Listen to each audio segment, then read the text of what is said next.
Sebaik-baik iblis begini. Sebaik-baik iblis begini. Dahulu sahabat ada yang, mohon maaf, ada sahabat yang bernama sahabat Abdullah bin Umi Maktum. Bener gak? Dan dikisahkan Abdullah bin Umi Maktum itu buta. Bener kan? Buta. Sehingga kita tahu tuh, ada ayat yang diturunkan karena sahabat Umi Maktum. Abasa wa tawalla an ja'ahul a'ma. Yang mengingatkan Rasulullah SAW kalau dakwah itu jangan pilihan. Wa ma yudrika la'allahu yazakka. Ya kan? Aw yadzakaru fatanfa'ul dzikra. Kita nggak tahu manfaat ilmu buat siapa. Rasulullah pengen orang-orang ya pembesar akabirul Makkah itu masuk Islam, ternyata yang pengen belajar orang buta. Dikira Rasulullah nggak ada manfaatnya. Dikira Rasulullah. Maka Allah Subhanahu wa taala menggunakan ayat abasa wa tawalla.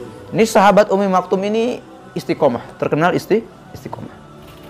Terkenal istiqomah. Buta, ya Allah. Sehingga pada suatu malam, ini sahabat Umi Maktum pengen sholat berjamaah, gelap, gak ada yang nuntun, gak ada siapapun. Sahabat Umi Maktum ini ceritanya ini nendang batu besar dan terjatuh. Mau sholat jamaah, mau sholat jamaah, nendang batu, jatuh, kepalanya berdarah. Bilang sama Rasulullah, ya Rasulullah, apakah nggak ada rukhsah buat saya? Saya pengen jamaah di rumah aja, sholat di rumah aja Rasulullah. Kata Rasulullah, hatusmil adzan, ya kan? Apa kamu mendengar adzan? Saya mendengar ya Rasulullah. Kalau mendengar adzan terusin sholat jamaah. Kalau sampai terusin, walhasil setelah dia menabrak batu dan ininya jatuh, setiap hari dia ada yang nganterin sholat jamaah. Sholat subuh ada yang nganterin, satu orang laki-laki. Asar ada yang nganterin, dohor ada yang nganterin, maghrib ada yang nganterin, dituntun tuh sampai masjid. Tapi ini orang nggak masuk masjid, dituntun tiap hari. Walhasil ditanya sama sahabat Abdullah bin Abi Maktum, wahai laki-laki, ya rajul, engkau siapa? Kenapa engkau baik sekali mengantarkanku ke masjid setiap hari? Aku ingin mendoakanmu. Kata laki-laki tersebut, saya tidak butuh doa. Dan kamu berdoa tidak akan pernah mempan untukku. Artinya nggak akan pernah manfaat doa kamu untukku. Memang kamu siapa? Kamu tidak perlu tahu kalau saya ini siapa. Maksa nih sahabat Umi Maktum pengen tahu siapa orang tersebut. Kata orang tersebut, saya ini iblis. Saya ini setan.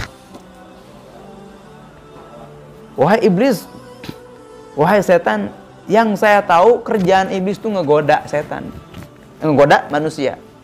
Dia biar nggak ibadah sama Allah, biar dia nggak ikut-ikutan bantu orang buat ibadah. Kenapa kamu bantu saya, nuntun saya buat sholat jamaah? Ketahuilah wahai sahabat Umi Maktum, wahai Umi Maktum, Abdullah,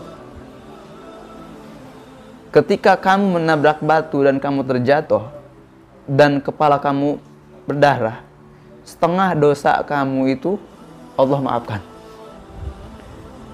Nah, saya sekarang tuntun kamu. Kenapa? Karena saya takut kamu terjatuh lagi, dosa kamu setengahnya diampuni lagi sama Allah. Paham? Sebaik-baiknya iblis tetap nggak mau orang lain diampuni dosa sama Allah Subhanahu wa ta'ala. Daripada orang jatuh lagi, terus lagi berdarah lagi, dosanya habis masuk surga. Lumayan deh, lumayan. Nggak maksiat juga, yang penting nggak jatuh lagi. Dia tuntun tuh sama iblis sampai ke masjid. Sebaik-baiknya iblis begitu. Tetap ada maksud buat biar orang nggak diampunin dosanya sama Allah Subhanahu wa ta'ala. Itu sahabat Umi Maktum dituntun iblis, bayangin itu. Apalagi kita pada